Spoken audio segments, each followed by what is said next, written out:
Hey guys, since 13.5 came out, we now have the ability to specifically heal body parts with the scroll wheel. So what you're gonna want to do is go to controls and scroll down to where your slots are, and then have slot 4 on 4 release and slot 5 on 4 press. And the reason why you want to do this is because you always want to take care of your heavy bleeds first. So how you bind this is to simply hover your heavy bleed healing, click 4, and then drag your mouse over to your regular healing item, and then release. This way you're going to heal your heavy bleeds first before healing the rest of your body.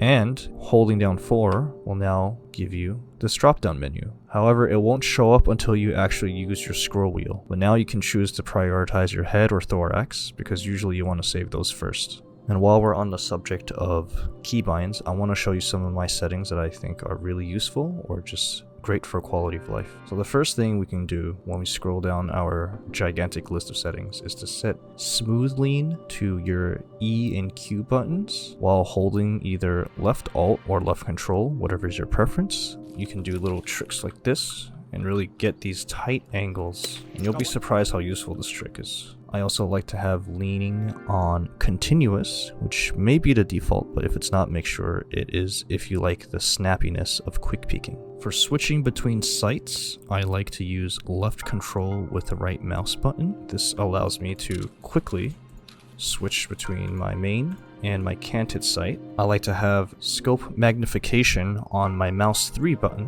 which is on the left side of my mouse. If you don't have one, I'm sorry, I don't know what to do for you, but having it on my mouse 3 allows me to quickly change magnification without having to ever let go of my target. And I can maintain complete mouse control while I'm changing scope.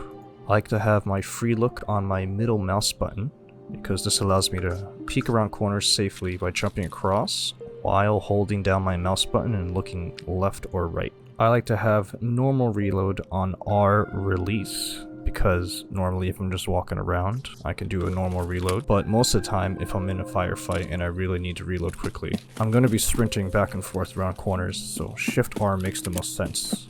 Now this one you've probably already seen like 10 other videos talking about it, but I just want to go over it really quickly. Checking the chamber and fixing the malfunction should be something that's easy to access for you. I have mouse 4 on release for fixing, because you want inspect weapon to be your same button on press. That way when your weapon has a malfunction, you can easily hold your inspect button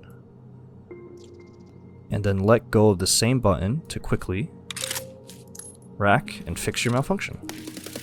Switching between your weapons can be a little bit confusing, as they're always binded on 1, 2, and 3. You can make both of your weapons the same button, which would be number 2 for Valorant players, on release and press, and your sidearm on 1, or in this case, quick swap to sidearm on 1. This way you can easily swap between your 2 primaries by clicking the same button.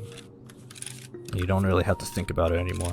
And one last thing I forgot to mention is that in your settings you can actually turn off the double click item use. So that's all the keybinds that I like to use, but at the end of the day, it's whatever's comfortable with you. If you have any little keybinds you want to share, make sure to put them down in the comments below. And again, don't forget to like and subscribe, it really helps me out. I'm always taking in ideas too, so don't be afraid to leave a comment on what you want to see next. Make sure to check out my last video if you haven't yet. That's it for now, see you guys next time. Bye!